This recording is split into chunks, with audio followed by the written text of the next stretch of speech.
Here with us to discuss the Fiscal Policy Institution and the effects on the district's budget priorities are Ed Lazere, the Executive Director.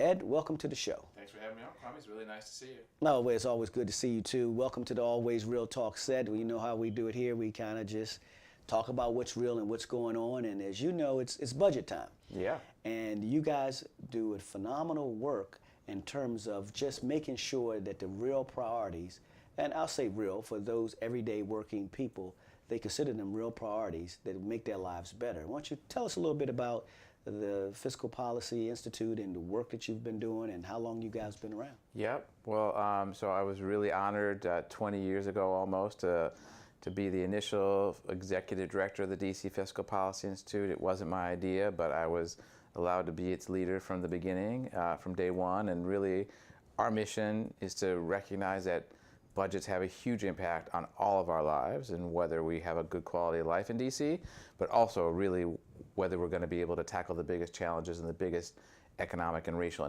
inequities we have in the city. And that's sort of what we do. We try to become experts in the city's budget and understand the trends in things like unemployment and poverty and affordable housing, and then put those two together with information that's easy for policymakers to digest, easy for residents to use, and easy for advocates, so that we can fight for a budget that actually, again, makes sure that every child has a good school to go to, but also that we are really addressing the city's inequities and addressing the barriers that we know, particularly like kids of color face. So let me ask you a question. At the beginning stages of the Institute being formed, like who founded? How was it started? Walk us, because people know about the fiscal policy, but I don't think many people know how it originated and who was the founding members. That's Walk a us great through question. that. So it's not a secret, but it's probably not that well known that we're actually part of a network of organizations. So almost 30 years ago, more than 30 years ago, an organization called the Center on Budget and Policy Priorities, which focuses on poverty at the national level, dealing with Congress and federal policy, decided that it wanted to nurture good progressive economic policy at the state level. So they created a network of organizations and helped funnel foundation money to them to support that work. So it's now called the State Priorities Partnership. Okay. DC Fiscal Policy Institute is one of those members. There are about 45 state-based organizations around the country. Of course, DC is not a state, but we should be. And that's why we're part of the State Priorities Partnership. DC statehood. Yes. So the person who conceived of the DC Fiscal Policy Institute her name is Iris Lav. Mm-hmm. She helps support the network across the country, but she's been in DC her entire adult life, and she really wanted to make sure that there was a good economic progressive presence in DC. And so she did the initial fundraising, she hired me, and she let me take it from there. And it's changed my life. And it's changed your life. It's been a life-changing experience to be able to focus my energy and skills on making my adopted hometown a better place, because it's the only place I've lived as an adult was DC. It's DC. Well, yeah. You know, the District of Columbia, DC, we're just a great city. But now, when it comes to the Institute itself, what are your priorities? Like, what do you see? I know you mentioned housing, you mentioned education. Yeah. Walk us through the core things that you are focusing on for this budget. Yeah, absolutely. So, you know, in general, our mission is to use our energy and resources to focus on the biggest inequities in the city, the things that are holding families and holding children behind. And so we do start with a tremendous focus on housing and homeless services, a good focus on schools, and then on what we're doing to create jobs are sort of probably the three biggest buckets. You know, the city's always had an inadequate supply of affordable housing, but of course that has gotten terribly worse in the last 15 to 20 years as the city has prospered, as more people have wanted to live here, but that has pushed housing prices up to the point where there are 30,000 families who have very low incomes and spend more than half their income on housing every month. We know that those families are facing instability. The parents don't have time to focus on getting a job or maintaining a job as much as they would want, because they're just worried about paying their rent every month. Now, you said it was 30%, they spend 30% of the income, or 50% of the more income than half every on month. renting or Rent, owning yeah. or whatever. They Yeah. spend 50% of their income on That's that. right. And when you start to look at the housing inequities, where do you see the largest gap? Because you believe it's an inequity, right? Absolutely. Okay, so let's walk us through what does that mean and how do you define inequity in the housing crisis that we're facing here in the city? Well, if we go back, looking seriously historically, of course, the history of discrimination and racism in our country and in the city has meant that particularly black families in the city have not had the opportunity to gain the kind of wealth and have the home ownership rate and the wealth that comes from home ownership that white households have, leaving black families primarily to be in the renters market, and then subject to the whims of the renters market. What's happened as gentrification has swept across the city and created enormous increases in housing prices, leaving the lowest income families, the people who are on Social Security or cash assistance or in low-wage part-time jobs. Those are the folks who have the most severe problems. I want you to hold that thought. We're going to come right back, but we want to talk about the definition of gentrification, because that's a word that's kind of out there.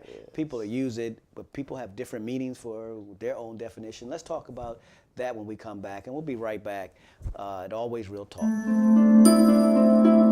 It's your boy Marvelous on IG at His Marvelous Life, and if it's Always Real Talk, you know it's going to be real.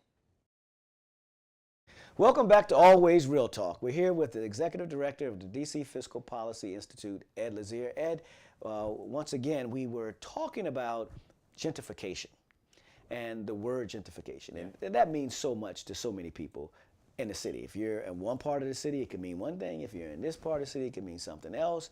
Walk us through your experience and what you're seeing as you guys are looking at the data, looking and talking to people and institutions and organizations. Walk us through what that means in your eyes. Obviously gentrification is a really loaded term, and sometimes it's loaded. Yeah, super loaded term. But I think anyone who's in DC really knows what we're talking about, right? I mean, it's the fact that, and it is an economic issue. Well, let me frame it. Yeah. I believe gentrification is about economics, right? Absolutely. Either you can afford to be here or you can't, right? And the reasons why you can afford to be here, there may be underlying tones based on that, right? But if you can afford to, anyone could come in and buy a $2 million house, right? This is where you want to be. Not everyone can do that for a number of different reasons. But walk us through what you see and what you're hearing from the folks out there. The district has become an increasingly popular place. More people have moved in, particularly people with college degrees and therefore higher earnings potential. And there's only a certain amount of land and a certain amount of space that housing can be. And to make it sort of real for me, I tend to think about the Green Line, which was not open when I moved to DC, and it opened since I've been here. And it opened at places like U Street and Columbia Heights and Petworth. And when we think about gentrification in DC, we think about those neighborhoods because opening up a metro station made those neighborhoods popular. More people wanted to live there. And in a world where only so many people can live near a metro station, that's going to push housing prices up. And that means certain people are going to be able to afford to stay and certain people are not. And that's the economics we're talking about, is where more and more neighborhoods become desirable that had once been affordable, low-cost neighborhoods had become desirable to a larger number of people with money. Those folks come in, push housing prices up. Well, let's talk through that, right? Because as you just mentioned, you mentioned Petworth, you mentioned U Street as areas that received the metro, and then people started to revitalize those neighborhoods, and the city has invested an incredible amount of money too in housing over there. I don't know who's living over there. I don't know if the people who were supposed to be living over there for affordability still there, but I remember put a lot of money in those areas. And I think that some would say, and you may agree, that the proper planning and oversight on how we invested those dollars and how we followed those dollars to ensure that it actually was targeted over the long term to keep affordable housing there.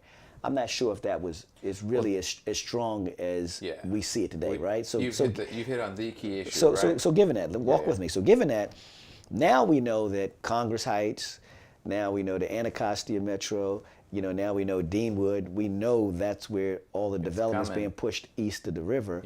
And I think we have people that live over there that, and of course I live east of the river, that gets a sense that, hey, we could see this whole thing happen again if we don't change some of the ways we actually use taxpayers' resources and lands and incentives to ensure that we don't see this 20 years from now and we're still, somebody else is having a show and having a conversation and talking about the same exact thing. They remember when Deanwood used to be affordable, right? Yeah, absolutely. I mean, that is the whole goal, is can we as a city get ahead of the curve? We know the development's coming. We know that's going to be pushing housing prices up.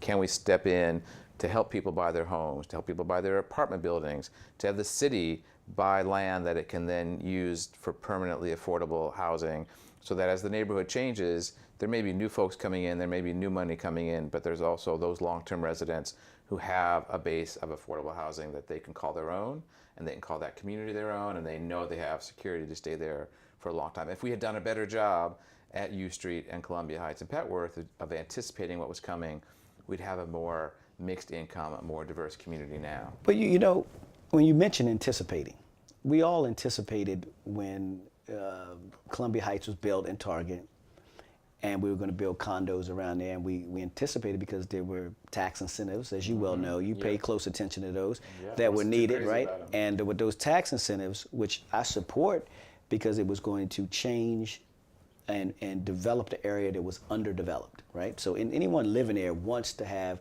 the amenities of shopping. I live in a neighborhood and we don't have that, right? So of course I want it, and my neighbors, they want it. The real question is, if we're putting those incentives in place, the question is, what, 10 years ago, 19 years ago, whenever, I can't figure out how long it was ago, are there still affordability in that incentive that we put out? And if the answer is no, then is that really a sham? Like, are we just kind of saying it and then we're closing our eyes, and 5 years nobody ever looks back to find out that we meet all those affordable housing requirements? Because that's what we give incentive for, right? And so when you go back there now, have you guys went back to see if the affordability and the level of affordability is in those areas where we put tax incentives and tax credits? Has anyone ever went back and did that type of research? I don't think they have, although I think even if they had, they would still see that it wasn't quite enough. But I think you're right that, I mean, we all, whether it was specific obligations that weren't met or other factors, just looking at how the neighborhoods have changed, it's something that we all own responsibility for, right? If it's not affordable anymore, if we did not preserve affordable housing, then we, as a city, we all own that responsibility for that. That was the idea, right? And I think that a bill was kind of passed that required the DC auditor to go back and look at those. Have you seen that report? Yeah, I mean, we know that we're not doing a good job of keeping track of. But have you seen? Have they produced a report? Have you seen a report? They're supposed to go to these projects in which we spent taxpayer dollars, incentives, and everyone promised the world, and they're supposed to go back and then verify if we actually met those people still there. Right. I think we have to be careful, and I think when people see this, and they see that no one's watching, or they see that, because I know you guys follow this all the time, it'd be interesting, you should go take a look at it to see if a report's been done on the areas that we've already spent money according to the law, it should be, and that we can get our hands on it to see, you know, is Susie Q still living there? Because you know what happens is Susie comes out and Jane comes out and John and everyone comes out and say, hey, we're going to be living here and this is wonderful and great. But are they there 12 months after the ribbon cutting? Are they there 18 months after that? And then if they're gone, who is there? And like, who's living there? And if it's not people that meet that requirement, then what you see 10 years is someone saying, hey, this is changing. You guys took this from me.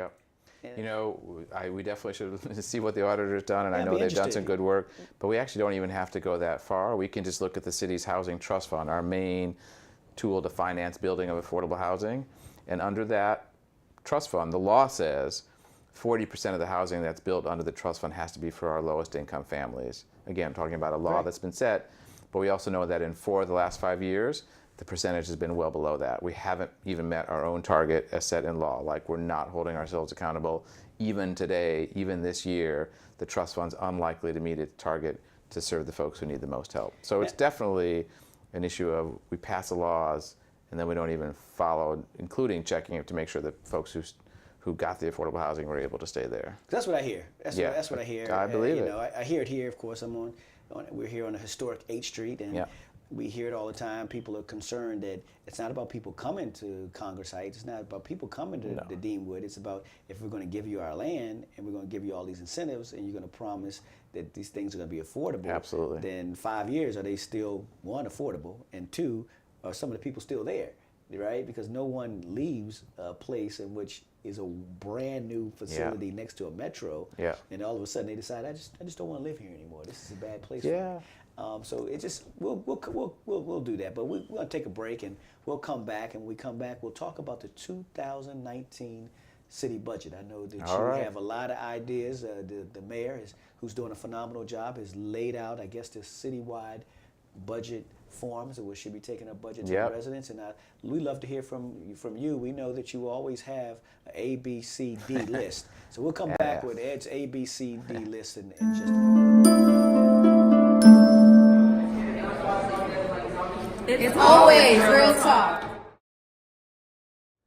Welcome back. We're here talking about the 2019 budget priorities, and we're here with Ed Lazere, who is Executive Director of DC Fiscal Policy Institute. Ed, I know this is an enjoyable moment, enjoyable and painful moment at the same time as we go through the budget process. Is that? When I look at those budget books and those tables and I see the numbers, I know that they're translating into services that make a difference in people's lives. So it means a lot to me, and it's why we fight in the budget process to make sure that every dollar is going to the things that are most important and most needed for DC residents. So you get all geared up? We are all geared up down at that building called the John A. Wilson Building? We testifying a lot, and we're going to the mayor's budget engagement forums. We are training people across the city, including we're having some training coming up. Had one last weekend in Ward 8. We've got one coming up in a couple of weeks in Ward 7. Let's back up and talk about that. Training, what exactly... It's training. What exactly? So if somebody wants to get involved, wants to be trained, how do they do it? Well, we're holding training, so they can check us out at the DC Fiscal Policy Institute, dcfpi.org. But my goal is to give people enough information about the budget so that they feel empowered to be engaged. Give them enough information to be dangerous down at the Wilson Building, so that they can go at a hearing and testify about what they think their community or their family or their children need. And also be able to answer when a policymaker asks questions like, well, where are you going to get that money from? Or how much do you think we need? Like, give them enough information so that they can express their own priorities. So it's not a chance for me to tell them what I care about in the budget. You're just very informative. Budget 101. Here it is. Yeah, here's how it works. And if people have issues, this is how you find it. Make sure you talk to the mayor, make sure you talk to the council, those kind of details. So what are the top 3 items from a budget priority that the fiscal policy is really focused on? Well, I'll tell you our top priorities. We were really happy when Mayor Bowser got elected the first time around, where she made housing and homelessness a major part of her campaign and then followed through on those commitments. And it's true, they're amazing, to put $100 million into the city's housing trust fund, for example. But we also know now that it's just not enough, that the city has become increasingly unaffordable, and we're not keeping up with the loss of units that really low and moderate income families can afford. So first and foremost, we want to see the mayor double her investment. She doubled it when she got into office last time. We want to see her do it again. Well, we have to, I've been around this thing for a long time. Yeah. And people have been talking about their commitment to first of all, the creation of the Affordable Housing Trust Fund, which, you're very familiar with. Back in the day. Just to create it was a fight. Yeah. Then to put some money in it was another fight. And then to fight the money that was in there so somebody didn't take that money was a fight. And I have to give this mayor credit because she got elected. Yeah. And she put her money where her mouth is right away. Yep. And she funded it. And she kept it there. And it wasn't a fight. It wasn't That's you right. guys going to fight the council to find money to put in it because some money was taken out or it wasn't enough money in it. The money was there. Yeah. Right? And I know that you've said, yes, we need more. Because as times change, needs change. Yeah. The spread of the costs change. Right? Yeah. So there's probably, because I remember $100 million, about 5 years ago? Or no, probably 8 or 9 years ago, the goal was to put $100 million That's in. right. And this mayor did that. That's right. Right? Yeah. And then 4 years later, we need more money. But as long as you're talking to people who are saying that I can't afford to stay in DC and they're feeling pushed out, Okay. that's a sign that we need more, right? Exactly. Yeah. How are we doing with the money we're spending? We're doing a pretty good job, actually. So the housing department in DC has gotten much better. They've responded to criticism and hired more staff, and they're doing more oversight, and they're getting more money out the door. So things are positive. It's moving in the right direction. I remember when it wasn't moving. It's moving. Remember? Yeah, I think you've been around when the money wasn't moving. Yeah, This money's moving. They're doing a good job. the Housing Production Trust Fund, the housing, affordable housing, Yep. clearly is one of your priorities. So that's one. Second is we just need to end homelessness. You know, cities across the country are making the commitment to end chronic homelessness, and we should too. Mayor Bowser has done a lot to create newer, nicer shelters and to move families out of shelter into their own housing. But again, when I walk near my office at Union Station, all I see are people sleeping under blankets or in tents, and that's again telling me that we're not doing enough. So that's number two. Is let's make a commitment to what it really takes to end chronic homelessness over 4 years and put us on a path. And I really want to see the mayor, I'd love to see the mayor commit to those things. She said... So when you say commit, like what do you say, mean by commit? Because commitment is real resources, well, right? We understand Affordable Housing Trust Fund was $100 million. That's so right. Everyone was trying to get to $100 million. The mayor puts $100 million there. Now we're trying to get more money. Yeah. Understand it. Got it. Ending homelessness, we want to do it. We want a commitment to do it. Yeah. But what does that mean from a resources perspective? I mean, we know that we'll need more money to do it, but we also know that it's not out of reach. You know, we just this last year... How much is more money? Right? I mean, just for folks watching, to put us on a 4-year plan, Yeah. this first year we need $30 million.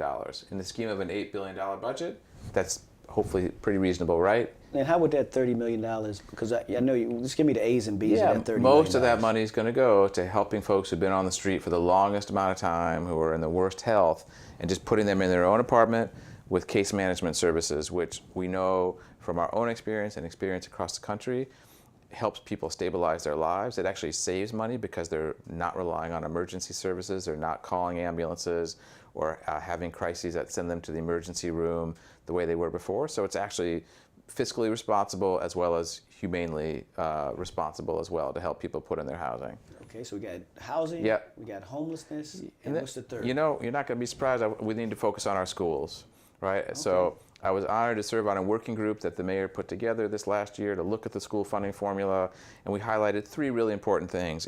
One is schools need a solid increase year to year to reflect how much their costs are rising, because we've actually had inconsistent school budgets. They're getting an increase every year now. Not guaranteed.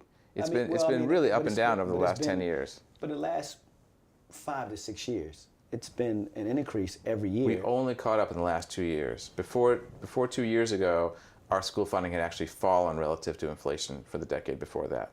Because we had a recession where school funding got cut and didn't come back up. It didn't come back up enough. So it wasn't meeting the CPI, is that what That's you're saying? right. It was not meeting our consumer price index. It had fallen below that, which meant if your costs are rising and your money's not rising at the same level, that means you just don't have enough money to keep paying the same number of teachers and counselors. I got it. But over the last 2 years, 2 years we've been catching up. The mayor's budget has been, the CPI has been particularly to fund the school, pretty equal. Is that right? Teacher contract, yeah. So you're looking for, you believe that we should have more than a CPI? Is that what you're saying? We just need to keep it CPI and make sure that we commit to that every single year, so that each year schools know they're going to have at least enough to maintain what they were doing the year before. And we haven't been doing that. In order to do that, it's based on a per pupil formula, though, correct? It's adjusting that per pupil formula. So if you have less students in a school, yeah, then you're going to have less money coming to the school. Not necessarily, because DCPS doesn't necessarily send the money dollar for dollar based on the number of students. But it's you get my point, right? I mean, if you had 300 students and you had 800 students, and now you have 600 students. Yeah, for sure. Well, you're going to need fewer teachers. So the other thing that's been really important, so I was honored to serve on a commission looking at school finance that I think actually you may have commissioned when you were chair of the council, looking at our school finance formula. Yeah. And one of the things that we recommended was creating a part of the school funding that was specifically targeted on students considered at risk. Kids who were in low-income families, kids who were homeless or in foster care, or who had fallen behind their grade level. And the council created that part of the formula, so we're now sending about $2,400 for every at-risk student to their schools.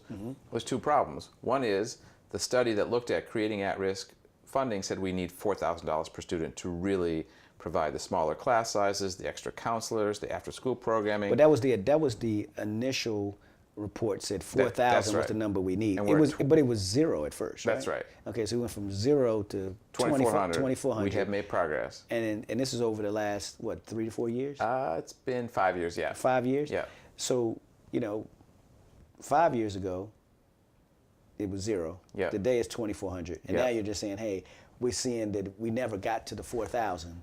and we really need to be at the 4,000? Yeah. Well, the other key part of the story is, so we might send $2,400 per student to a high school like Anacostia High School for their at-risk students.